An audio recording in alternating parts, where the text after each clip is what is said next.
Galerinha, mais aqui uma semana maravilhosa para nós. Tô aqui com a minha rapaziada de sempre. Metade do grupo hoje está putaço com a vida e a outra metade já está putaça há pelo menos um ano e meio. Então vou dar boa noite para todo mundo. Fala, Titinho, boa noite, meu camarada. Boa noite aí, companheiros de Toxic. Boa noite, público que nos assiste. Já falar assim que não estamos felizes nessa semana, que não foi uma boa semana guistas, né? Mas acabamos de ter a notícia também de que o Domi caiu e vamos aí comentar um pouco sobre isso. Marcelinho Wagner, beleza, meu querido? Tudo bem? Boa noite, craque Marcos. Aqui vos fala é aquele que mais tem semelhança com o grande Bob Moore. Para além do futebol, o gosto pelo maior de Londres é sempre compartilhado, né? É isso. Um abraço a todos aí, meus colegas de noite. Eu acho que ele passa a semana inteira pensando isso. A única explicação, não é não, Joãozinho? Boa noite. Só pode, Marcos. Mas só dele não estar se comparando ao Baresi, eu já tô feliz, né? Pô, eu me comparei ao Bob Moore, tu quer, velho? Porra! Baresi, meu filho. Boa Zagueiro noite, italiano é zagueiro italiano. tadinha.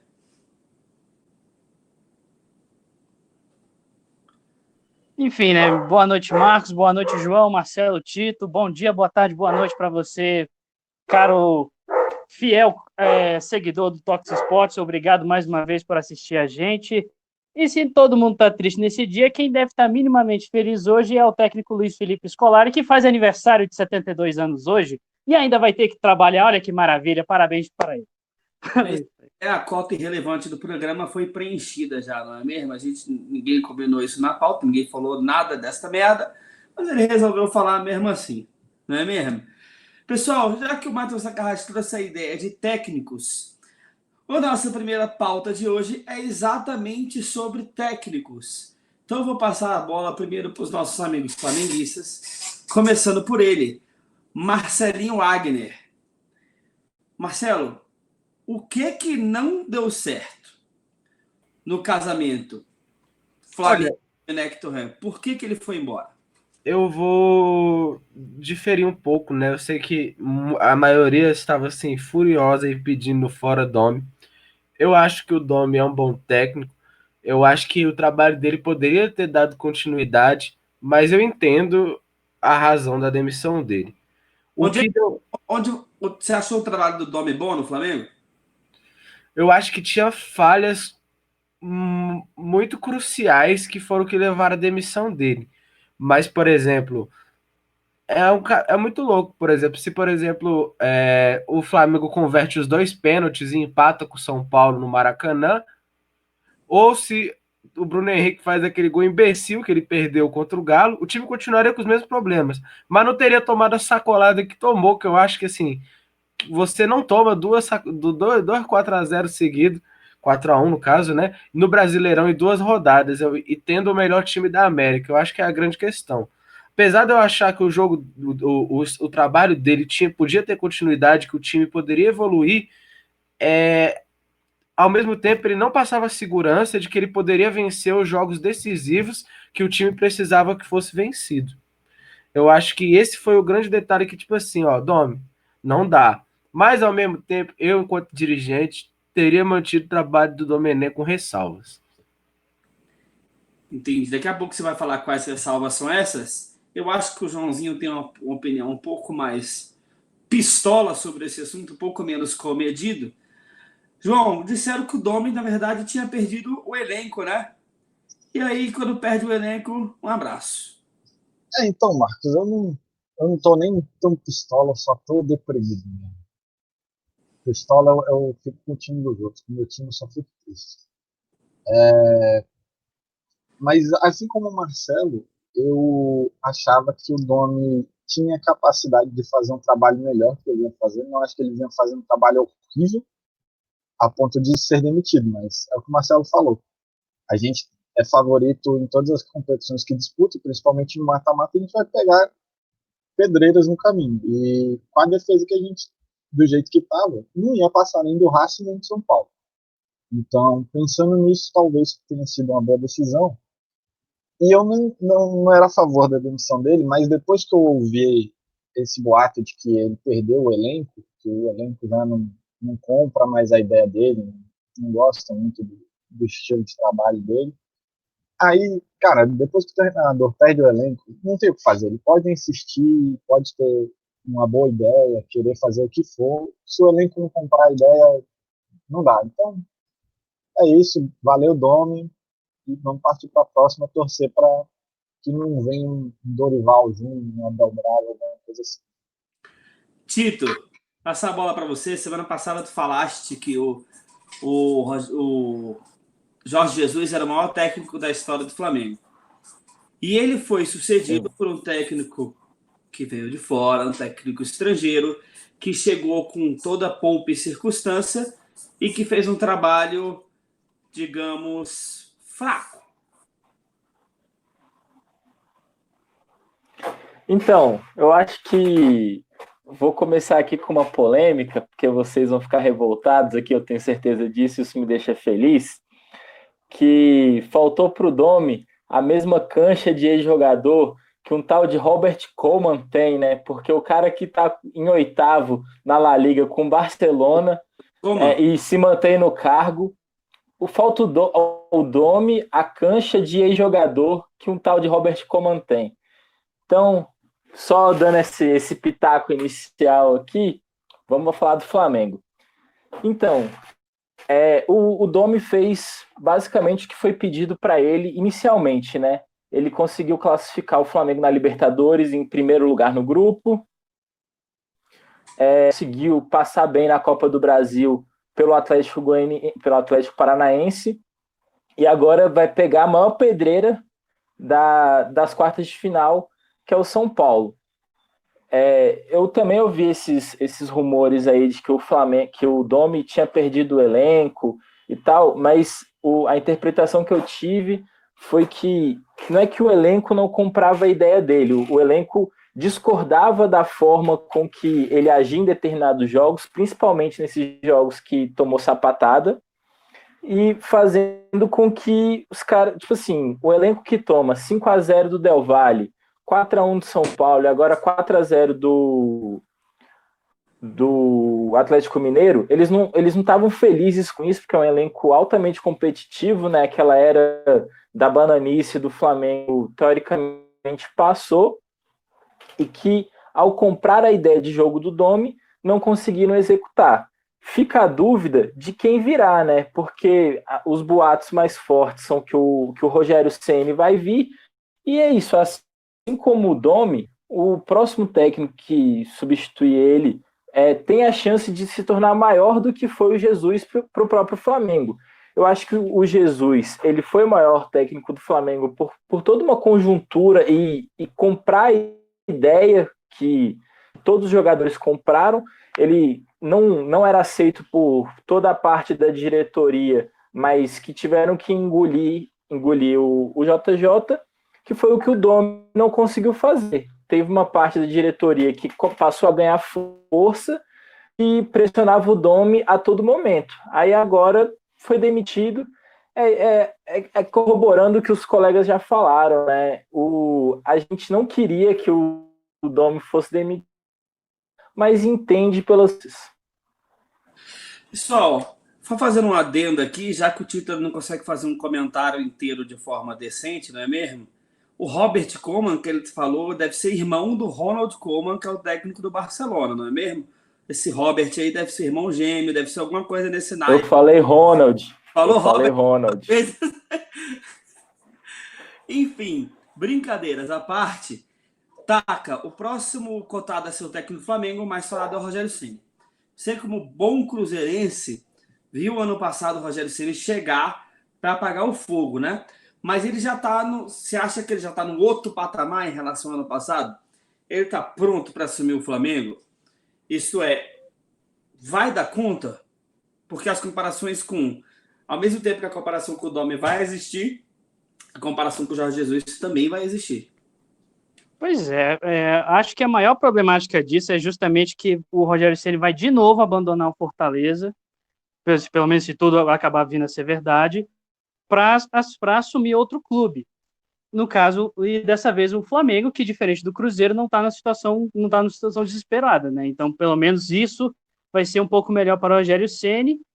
Só que aí o Rogério Ceni vai ter que lidar com o elenco, vai ter que lidar com muitos jogadores, né? Jogadores que no ano passado conquistaram tudo e que obviamente tiveram um ego um pouco levantado para ser um pouco mais humilde para dizer por baixo, depois de tudo que eles conquistaram no ano passado.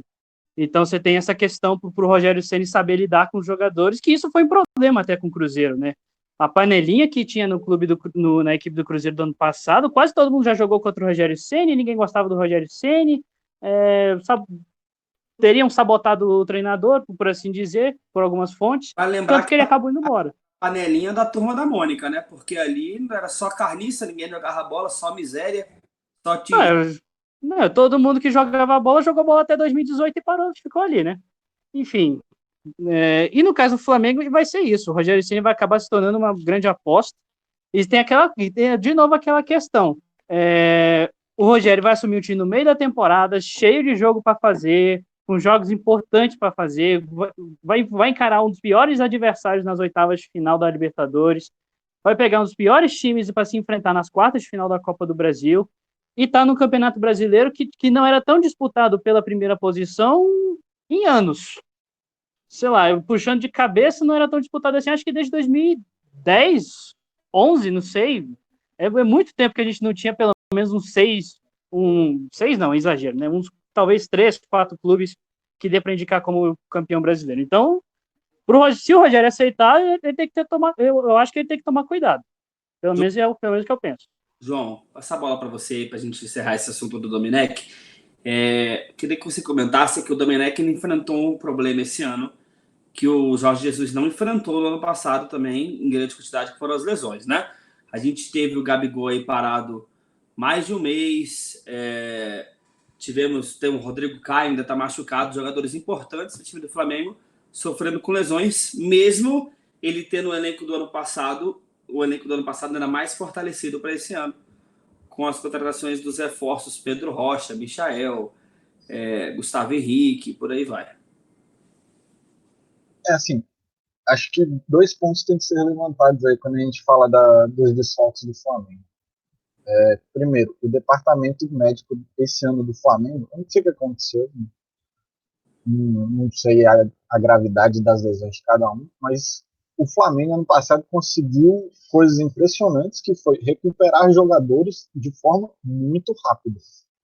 O Flamengo chegou a perder o Arrasca e o Diego e, cara, fizeram um tratamento, eles conseguiram voltar em ritmo de jogo muito rápido. Esse ano, Tem nome, as né? lesões...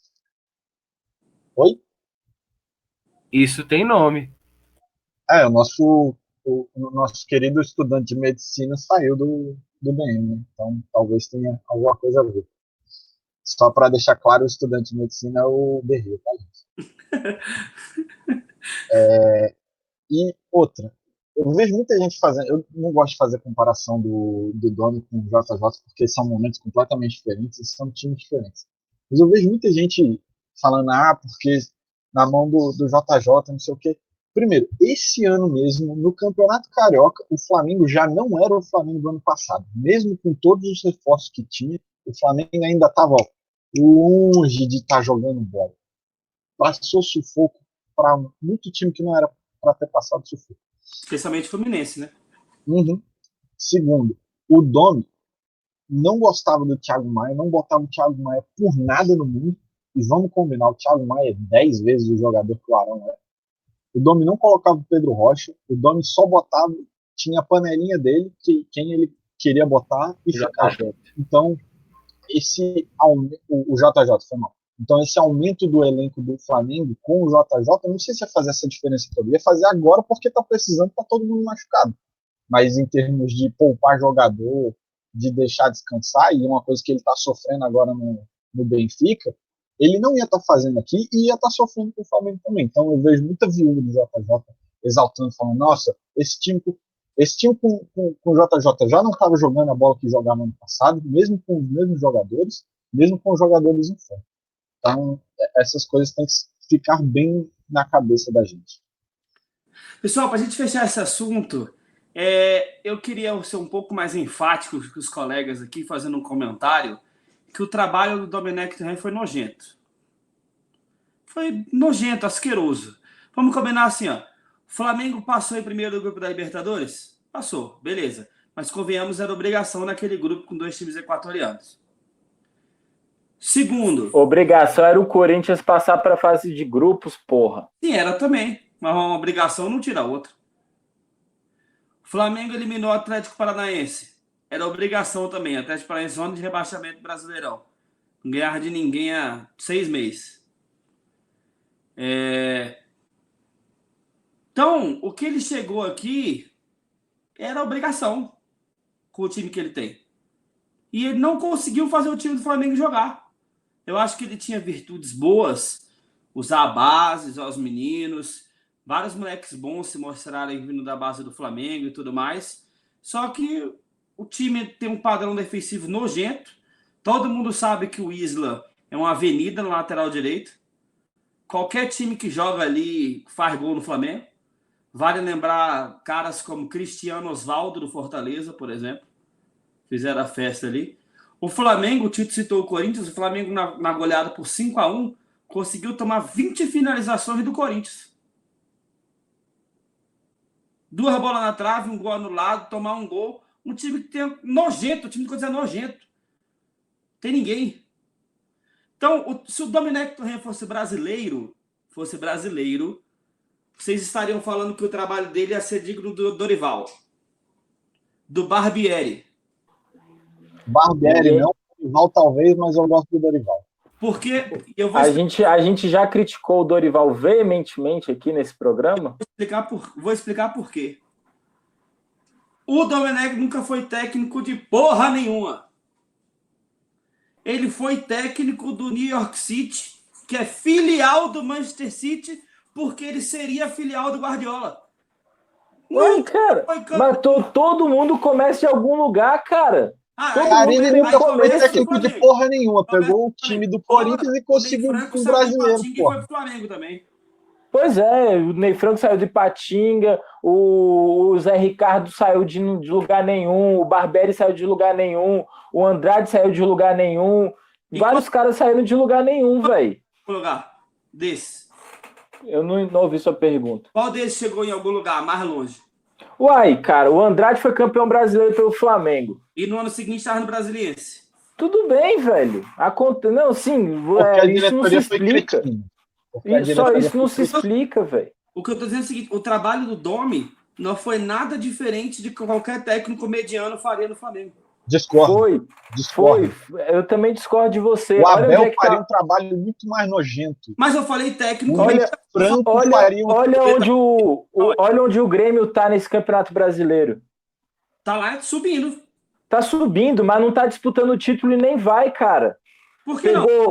Ué, você acha que vai disputar título? Pode disputar. Não, pode. Se o Cruzeiro ganhar tudo, vai ser campeão da Série B também, porra. Aí eu não sei não, tem que fazer as contas. Não, vocês vão meter o Cruzeiro no meio do nada, velho. O Grêmio tá se subindo no campeonato também O Renato é o técnico que no mesmo trabalho ganhou tudo que ele ganhou. Exato.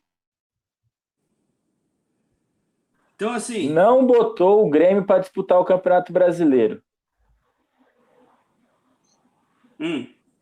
Ué, né? Então o trabalho do Domi já é melhor do que o do Renato. Não, ele vai dar, não. Assunto, vamos falar de bola agora rolando. Vamos falar de bola porque tá de brincadeira comigo. Se for falar desse ano, ainda dá conversa. Pessoal... Não, mas eu tô falando desse ano mesmo. Tô pegando o recorte... Renato foi campeão da Libertadores. É óbvio que o trabalho do Domi é melhor do que o... Do início do Campeonato Brasileiro até agora. Vamos lembrar, por exemplo, alguns pontos importantes aqui. Lateral de esquerda do Grêmio até um mês atrás era o Cortez. Do Flamengo, o Felipe Luiz. O centroavante do Grêmio é o Diego Souza. Do Flamengo é o Gabigol. Botando caras assim, de boa. Tudo pedida do Renato, viu? E ele falando aí, mas foi tudo ele que pegou e falou: contrato Cortez, contrato Diego Souza. E com a porra do Cortez, ele foi lá e ganhou a Libertadores. Moleque, Parabéns. mas aí você tá Depois que ele ganhou a comparando tempos Libertadores, ele não diferentes, fez cara. bosta nenhuma. Mas Depois porque que- é horroroso. O Domi não terminou o trabalho. Esse recorte do dia que o Domi foi, desses últimos 100 dias aí que o Domi esteve no futebol brasileiro, ele foi melhor do que o Renato. Ponto. Sim. Sim. Aí você vai falar que o cara é o pior técnico do mundo, só tá no Brasil porque ele é estrangeiro, Não falei. enquanto você fica passando pano aí pro brasileiro ruim. Eu falei. O Renato é ruim? Não quero no Flamengo. Já quis, mas não quero no Flamengo. Isso é critério? Eu falei que o Domi ele foi contratado sem experiência. Porque ele era estrangeiro e auxiliar do Guardiola só. Porque trabalho como técnico de futebol não tinha nada. Mostrou que não sabe fazer gestão de grupo nenhuma. Mostrou... O Renato passou mais de 10 anos como técnico para poder ter algum destaque. O Domi, ele está há 2 anos como técnico e fez um trabalho melhor do que o Renato nesse tempo, velho. Vou discordar. O Renato, lá nos anos 2000, ele foi vice-campeão da Libertadores. Chegou na final da Copa do Brasil com o Vasco, que tinha Valdir Papel no ataque. Ganhou uma Copa do Brasil. Exato. O Renato tem uma carreira louvável. Chegou numa final de Libertadores com o Fluminense também. É uma carreira louvável. Fluminense que tinha, não era qualquer time do Fluminense, não, viu? Muito era o time bom do Fluminense. Bom. Era o bom time do Fluminense e que, inclusive, ele chegou na final com o Fluminense, mas eu não sei se vocês lembram aonde que ele deixou o time no Campeonato Brasileiro. Onde? Brigando para não cair. Fluminense aquele ano... O não Fluminense... me lembro de 2008. Oi? Não me lembro de 2008. Pois o Fluminense quase brigou caiu para... em 2008. O Fluminense brigou para não cair. Eu não quero falar sobre isso. É o quê? Campeonato Brasileiro de 2008 para mim não existiu e eu não quero falar sobre isso. Vamos seguir o assunto que eu já tô puto aqui. Vamos falar do jogo agora, do chocolate. Do jogo. Foi uma surra. Sova. Marcelinho, o que você, como meu zagueiro central, meu Bob Moore, falaria pro Gustavo Henrique e pro Isla?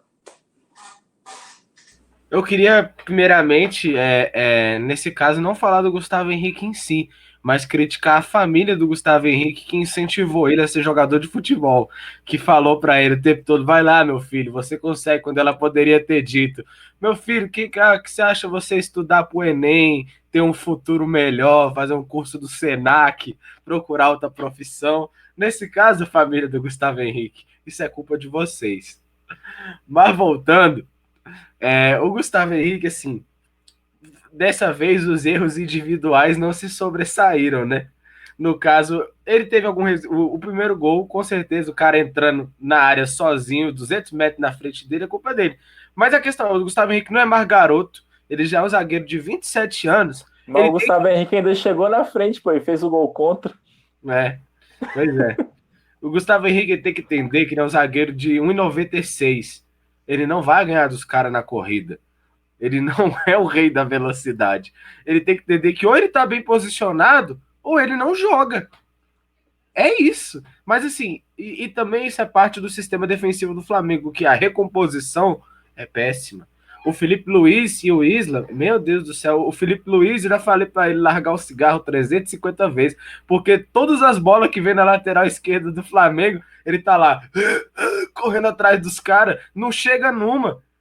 E é muito difícil assim. E nesse caso, eu acho que é um dos grandes problemas do Domi, que eu acho que isso vai dar um impacto. Qualquer um que vai chegar no lugar do Domi vai conseguir dar um jeito na defesa. Esse é o que eu penso pelo menos. Vai fazer o feijão com arroz ali, ó. Galera, não vamos abrir os laterais, não precisa estar no meio campo. Quando o Arão tiver... Seria o Carille um bom nome pro Flamengo e tal? Opa. Seria um bom nome para passar longe da Gávea. Mas é isso, né? Qualquer um que chegar vai conseguir dar um jeito mínimo na linha defensiva do Flamengo e vai dar a aparência de que o time melhorou, né? Esse é o problema. O Flamengo tomando não do Rogério Ceni, contratando, sei lá, o Dorival, vai dar um jeito. Mas vai ser bom? Não vai ser bom. Ô Marcos, se o Domi não tivesse caído nessa rodada, eu já ia falar, como a gente propôs aí pro Diniz contratar o Carille, pro Domi contratar o Carille aí para ser auxiliar técnico também. Coordenador defensivo. É. João, no domingo passado, né, contra o São Paulo, o Arão estava suspenso no jogo, né? No primeiro chocolate, não era isso? Ele não estava suspenso? Ontem ele jogou e foi pior ainda. É o fim da linha pro Arão, finalmente? Não acho que é o fim da linha. Acho que o Arão já mostrou que ele é melhor do que ele. Assim, obviamente, o ano que ele teve com o JJ foi um ponto fora da curva, mas ele é melhor do que ele apresentou nos últimos jogos dele. Não é muito melhor, mas ele é melhor.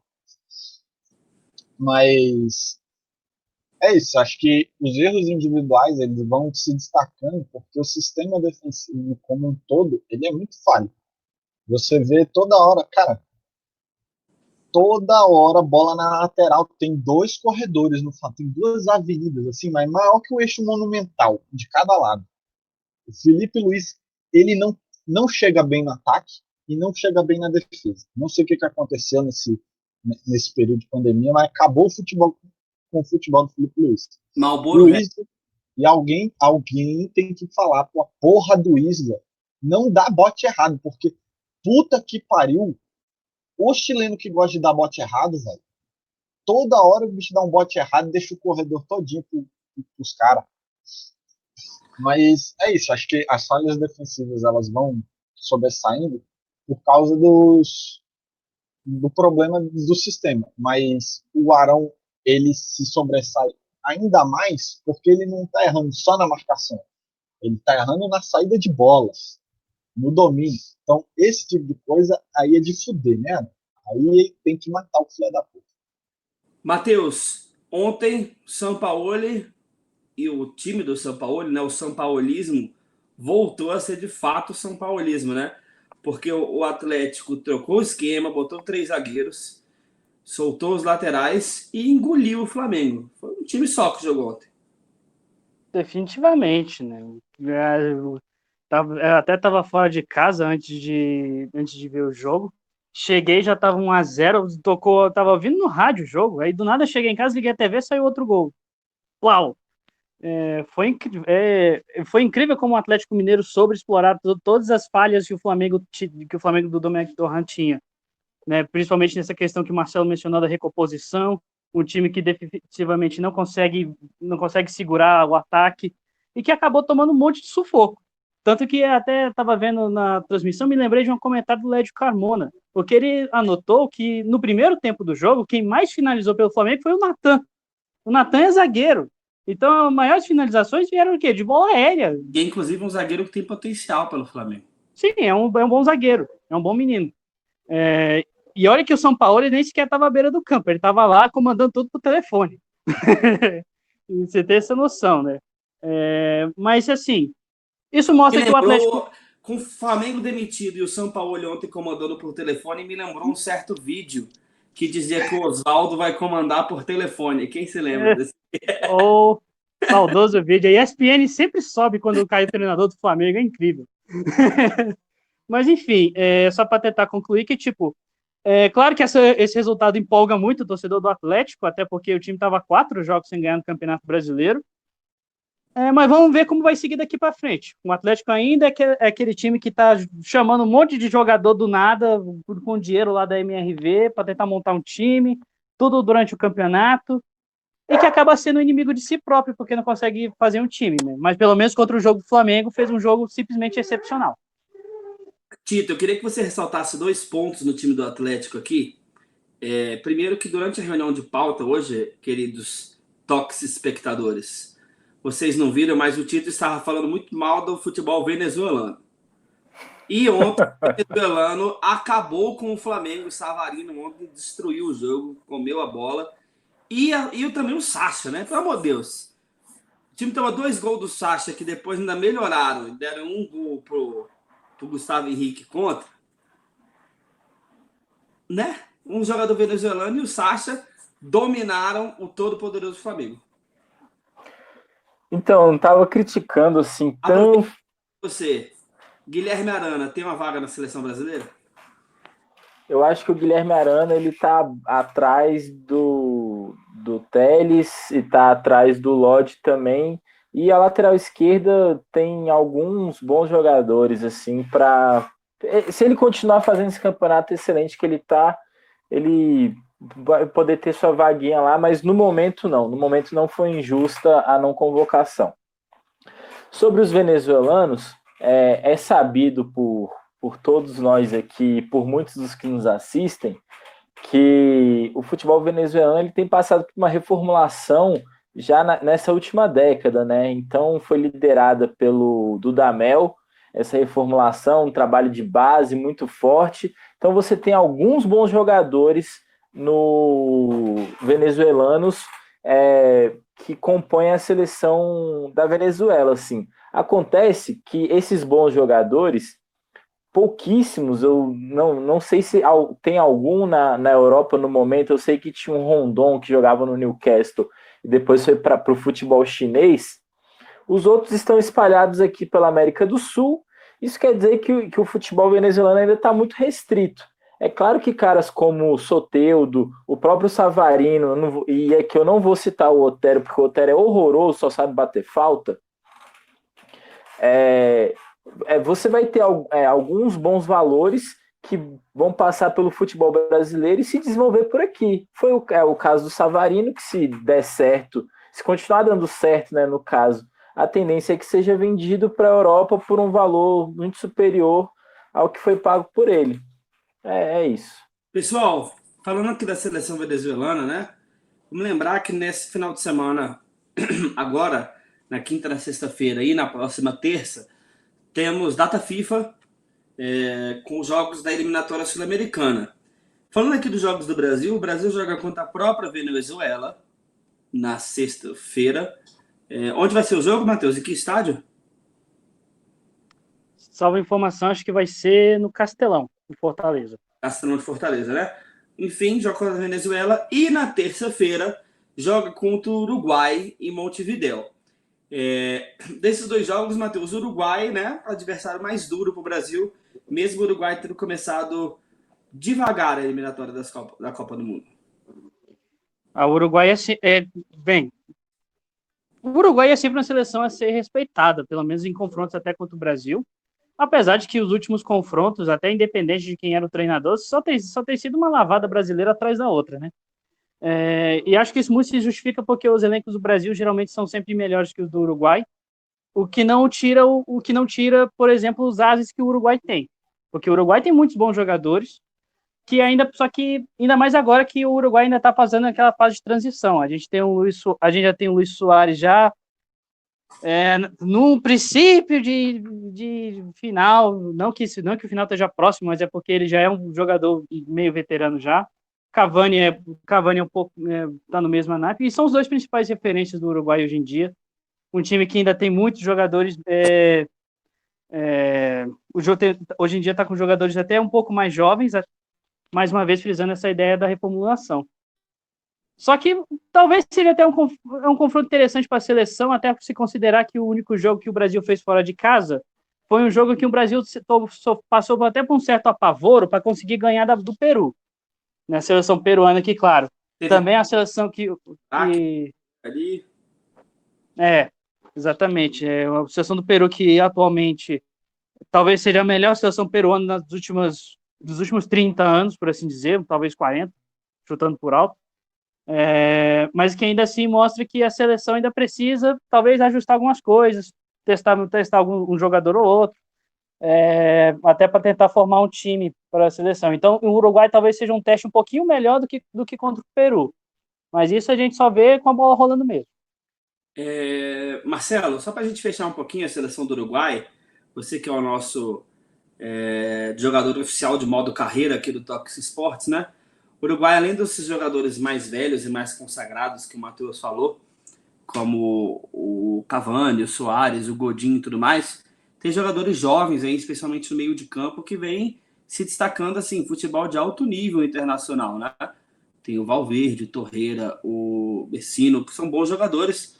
Queria que você comentasse um pouquinho sobre essa jovem safra aí do Uruguai, que trabalho que eles podem dar pra gente. Uma das grandes críticas, né, que a gente sempre fazia ao Uruguai há uns 10 anos atrás, era que o Uruguai era um time que tinha defesa e ataque. O meio de campo era formado por jogadores assim. Como Amarelo Deus. Pois é, os jogadores assim de mais idade, que já tinham dado, que já era assim, meio campo ultrapassado, que já não era tão bom de bola, né? Mas essa renovação, como você mesmo falou, fez muito bem, né? O Frederico Valverde é titular do Real Madrid hoje, né? Bota o Modric no banco. Eu acho que isso diz muita coisa.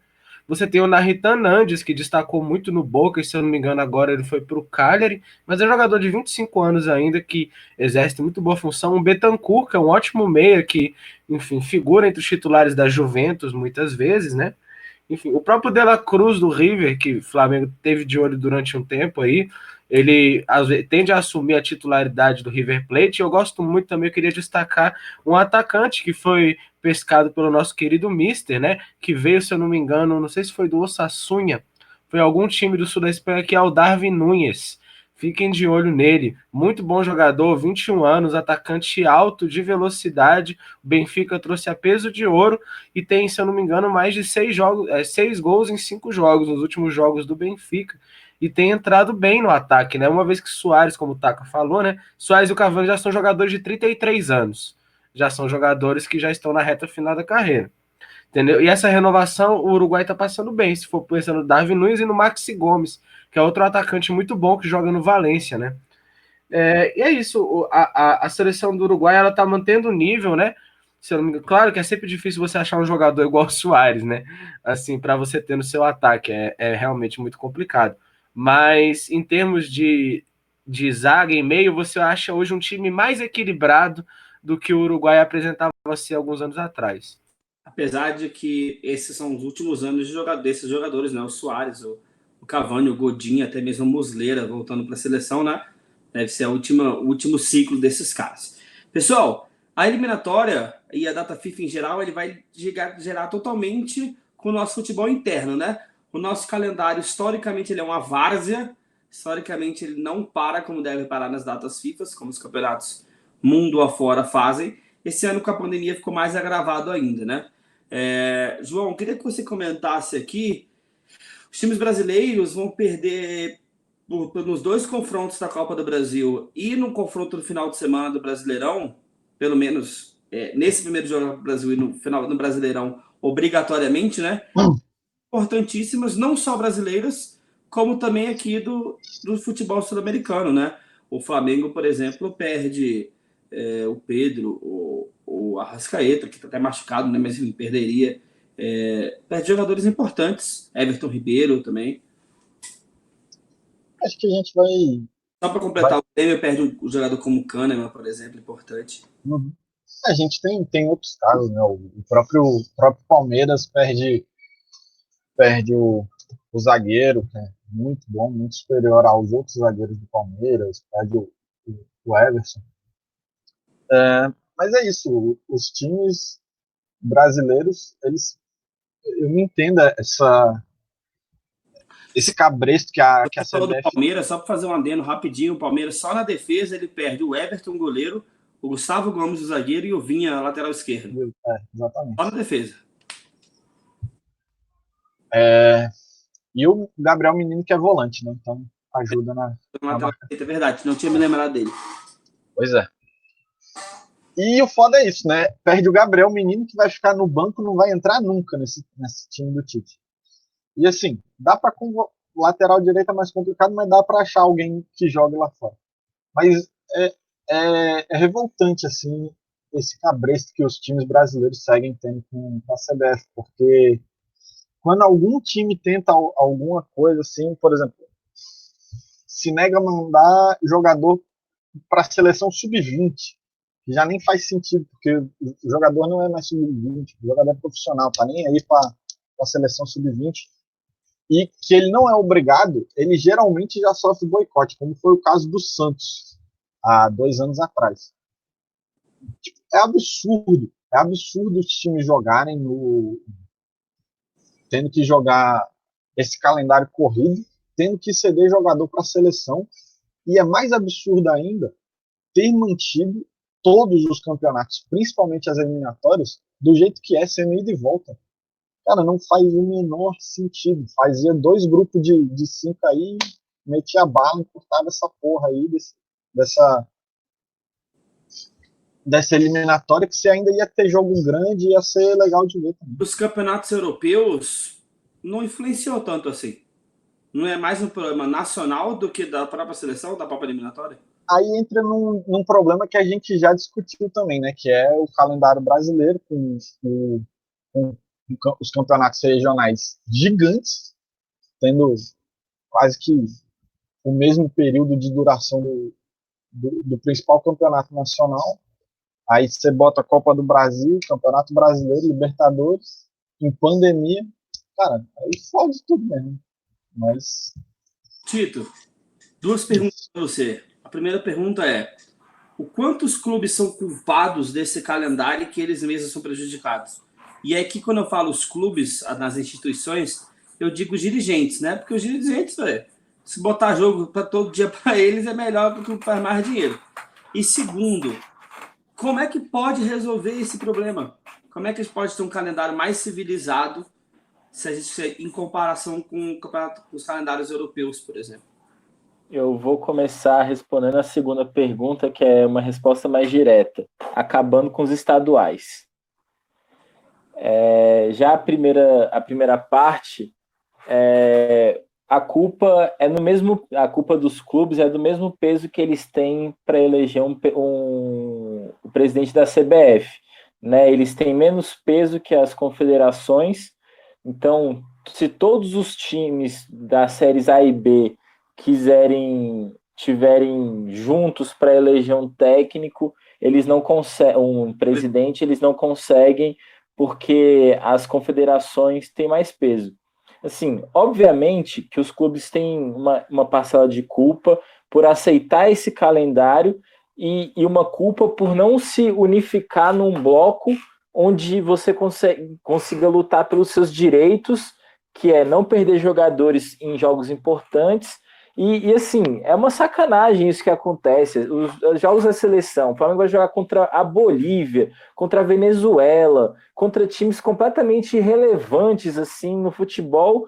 Aí vai lá o Tite, o paneleiro do Tite, vai lá, vai dar uma sova nesses caras e vai voltar para o Brasil cheio da moral para um próximo ciclo de Copa do Mundo, como se estivesse fazendo um grande trabalho, convocar os jogadores que o Tite convoca. Assim, o Pedro está jogando menos que o Gabriel Jesus, aonde para o Gabriel Jesus ser o primeiro da lista, né? O Everton Ribeiro, por que o Paquetá está na lista do Tite agora? Assim, não tem ninguém que está jogando bola mais do que o Paquetá, que é brasileiro e esteja jogando futebol no mundo. Eu tô jogando mais bola que o Paquetá.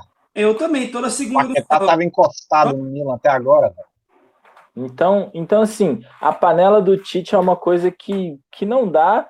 Esses jogos não me interessam, eu não vou assistir, mas vou comentar aqui com toda a sabedoria que eu tenho. Pô, já dá para ser ministro do Bolsonaro.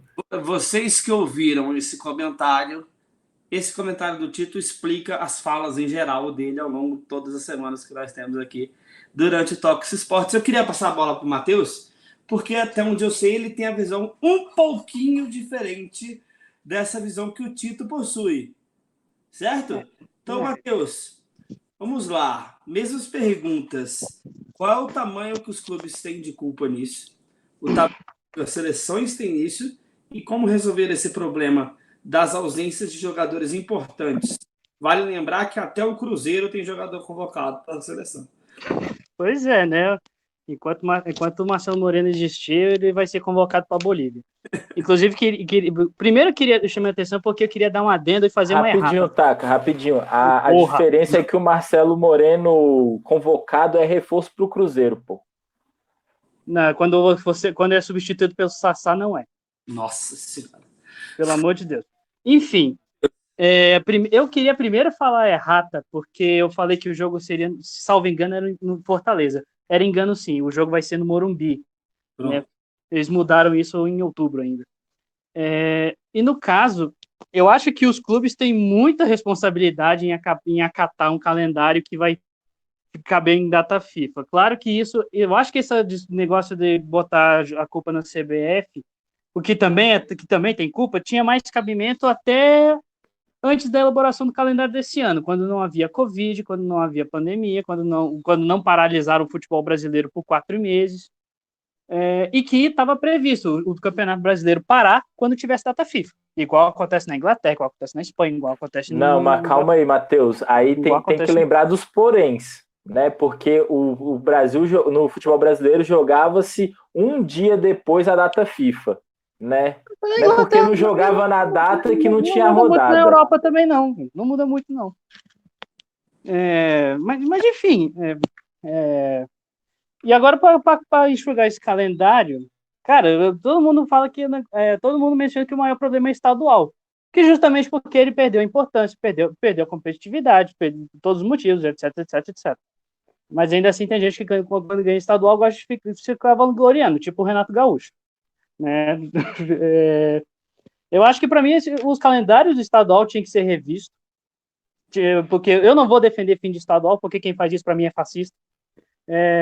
Mas para mim tem que enxugar o calendário, tem que enxugar as datas do estadual, porque leves no programa de hoje, viu? Acusações moderadas.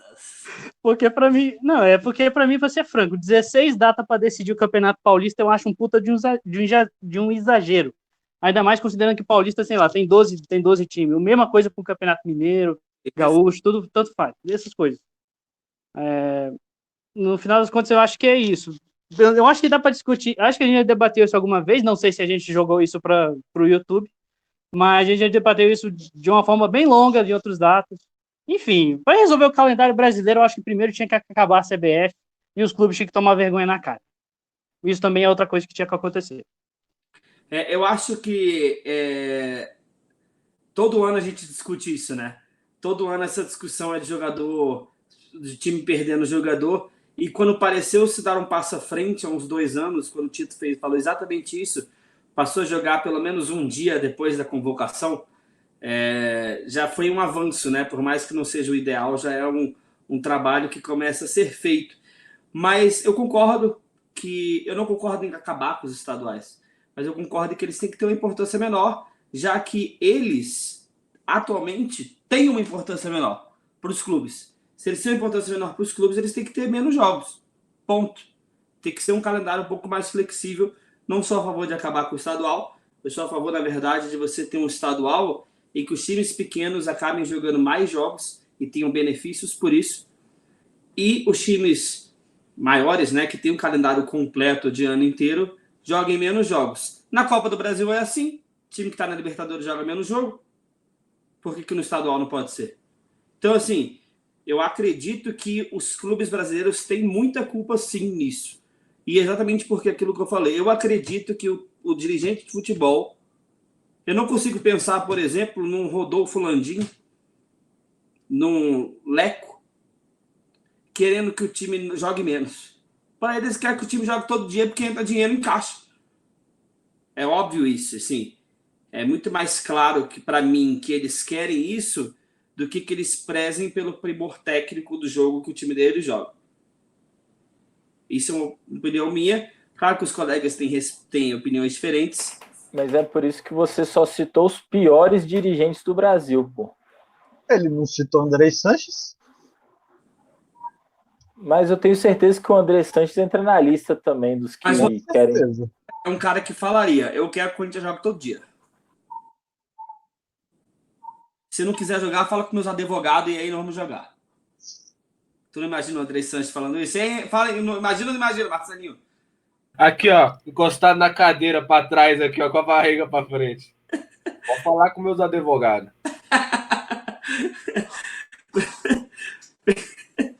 Pessoal, vamos chegando no programa final de hoje. Falamos de alguns chocolates que nós tivemos aí, né? Mas a gente não falou do maior chocolate que a gente teve no final de semana, que foi no Emirates Stadium, quando o time de vermelho, né? Em casa, o Arsenal perdeu do Aston Villa, mas tomou uma verdadeira surra do Aston Villa dentro de casa. Então a pauta surpresa é: Tito, você me escuta, querido? Você está travado para mim, está me ouvindo? Estou escutando. Já que você está me ouvindo, me fale aí o maior chocolate que você viu o seu time dar e o maior chocolate que você viu o seu time tomar. O maior chocolate que eu vi meu time nacional tomar foi aquele 3-0 do América do México, né? Não tem. Acho que não tem espaço para outro. E assim, acho que eu tenho um pouco de dificuldade de elencar o maior chocolate que o Flamengo já teve, porque, bem ou mal, É para dar dificuldade mesmo, para pegar de supetão. porque é isso, o Flamengo, bem ou mal, sempre entrou como favorito nas competições, né? Apesar da gente saber que na realidade não era, né? Mas elencar uma grande vitória aqui que eu assisti no ano passado. Você travou na hora que você estava falando. E a competição que você falou que o Flamengo sempre entra como favorito ao Carioca, eu concordo com você. Porque de resto, sim, só entra bem como favorito quando tá bem. Não, a gente que é flamenguista, a gente sabe que o Flamengo sempre entra para ser campeão. Inclusive quando jogava com o Gabriel fazendo gol, tocando pro Marlos Moreno. Marlos Moreno não, o Marcelo Moreno fazer o gol do título. Como é? O Marcelinho sabe desse vídeo aí. Ele vira aquela propaganda do Flamengo, né? Campeão do mundo. Flamengo campeão do mundo. Campeão do mundo. Vai, maior chocolate Flamengo deu aí, que você se lembra agora, rápido. Ganhou do River ano passado de virada, irmão, aos 89 do segundo tempo. Eu acho que o Tito não entendeu muito bem o conceito de chocolate, mas obrigado, vamos seguir. Marcelinho, maior chocolate que seu time tomou e levou? Vários. Eu cresci vendo o Flamengo, né? Toda vez que passou da fronteira de São Paulo para o Paraná, dali para baixo era sacolada. Não importa de quem fosse, Criciúma, Juventude. Então, Não, eu lembro do Flamengo tomando 6-2 do Paraná no Pinheirão. Eu lembro do Flamengo tomando 5 do Curitiba no Couto Pereira. O emblemático 5-1 do Vitória, com o hat-trick do Obina, que foi o jogo que fez a gente contratar o Obina. E o gol do Flamengo foi proporcionado por nada menos, nada mais que negreiros, grandes jogadores. E por aí vai, né? Mas assim, goleadas que a gente deu, que eu acho interessante, 5-0 no Grêmio, é inacreditável, na semifinal de Libertadores, é algo histórico, né? Eu gosto de lembrar de um que ajudou a gente a se safar, Taca Cruzeirense ajudou nós aí, o Cruzeiro em 2004, ou era 2003, tinha algum, acho que foi 2004 que o Cruzeiro foi muito bem no Brasileiro, ou foi bem, e o Flamengo foi a desgraça, precisava ganhar do Cruzeiro para se safar do rebaixamento, e fez 5 no Cruzeiro na parceria na última rodada para salvar do rebaixamento, e o Cruzeirão ajudou a gente aí. João. Tem uma memória meio fraca. Como o Marcelo falou, a gente tem um time que tem o dom de levar sacoladas, né?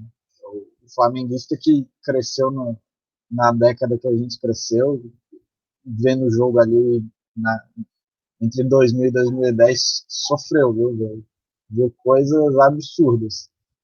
Mas a pior mesmo, a que mais me doeu, foi a do América do México. Aquilo ali, acho que eu nunca sofri tanto com o Flamengo. E acho que a sacolada que o Flamengo deu, que foi a mais gostosa, assim, até em quem foi a do Grêmio, velho. Cara, gremista já é um torcedor chato pra caralho. Com o Grêmio do Renato, meu irmão, ó, coisa linda de Deus, velho. Meu Deus do céu, aquilo ali foi a grande coração do Flamengo. Véio, a gente enfiar 5-0 no Renato, ele enchendo a boca pra falar que o time dele jogava o melhor futebol do país, cara, foi, ó, coroação do ano bosta. Eu queria rapidamente, Marquinhos, só fazer o adendo, né, do 4-0 no Botafogo na Copa do Brasil, quando a gente tinha Broca, André Santos, Carlos Eduardo, né, o Botafogo era o Botafogo do Seedorf, né, que postulava alguma coisa na época, né, e o clássico, a troca do 6-0, né, que o Flamengo levou 6-0 no Botafogo no final da década de 70, e depois devolveu os mesmos 6-0 na década de 80, né, que é histórico. É verdade, ali é a rivalidade boa. Matheus Takahashi, eu sei até o chocolate favorável que você vai falar. Não sei se você sabe, até porque eu não ia falar um chocolate ou 2 chocolates. São 3 chocolates. Mas primeiro eu vou começar pelo ruim, porque para mim é igual a refeição. Eu sempre termino com o que é de mais gostoso no prato. O que é nojeiro você come primeiro. Velho, os massacres eu já vi do Cruzeiro. Eu lembro de uma vez que o Cruzeiro, em 2011, aquela campanha horrível do Cruzeiro, que quase foi rebaixado antes da hora, né? A gente foi no Maracanã e de virada conseguiu uma proeza de levar 5-1 do Flamengo. Foi no Engenhão. Foi no Engenhão, pior ainda.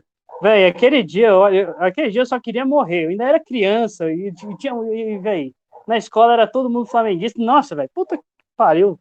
Eu não aguentei aquele negócio, velho. E olha que o Cruzeiro já teve outras derrotas vexatórias, né? Eu lembro de 2007, né, levou 4-0 na final do Atlético Mineiro. E todo mundo lembra que o Fábio tomou o último gol, que ele tava de costas pro lance. Que ele tava voltando pro gol de costas, né? Todo mundo lembra disso, né? Como se 2007 fosse ontem. E teve outro que eu mencionei em outro toque, que foi aquele 3-0 que levou do River Plate no Mineirão. Tinha vencido por 1-0 e ainda levou os 3-0 na volta. Agora, os 3 chocolates que eu já vi o Cruzeiro meter, véio, são chocolates deliciosos, que os 3 foi contra o mesmo time, que é o nosso famoso CAN, o Clube Patético Mineiro. E 2 deles foram igual, porque um foi acontecido em 2008 e o outro em 2009. E tiveram o mesmo placar. 5-0 no jogo de ida da final do Campeonato Mineiro. Na ida. Como o bicho me fala de 4-0, eu lembro de 5. 2 vezes seguidas. E aí, no mesmo ano de 2011, naquele jogo fatídico na Arena do Jacaré, só tinha cruzeirense, o Cruzeiro jogando de branco, com um time horroroso. Tinha Leandro Guerreiro, Roger Flores, Anselmo Ramon. Eu acho que o Ayrton Paulista estava lá também. E o Fábio não estava no gol, era o Rafael ainda. E a gente ainda fez a proeza de ganhar de 6-1. E escapar do rebaixamento, destruindo o rival. Não tem nada, velho. Eu dei umas gargalhadas, pelo menos, até a temporada seguinte. Foi muito legal aquilo.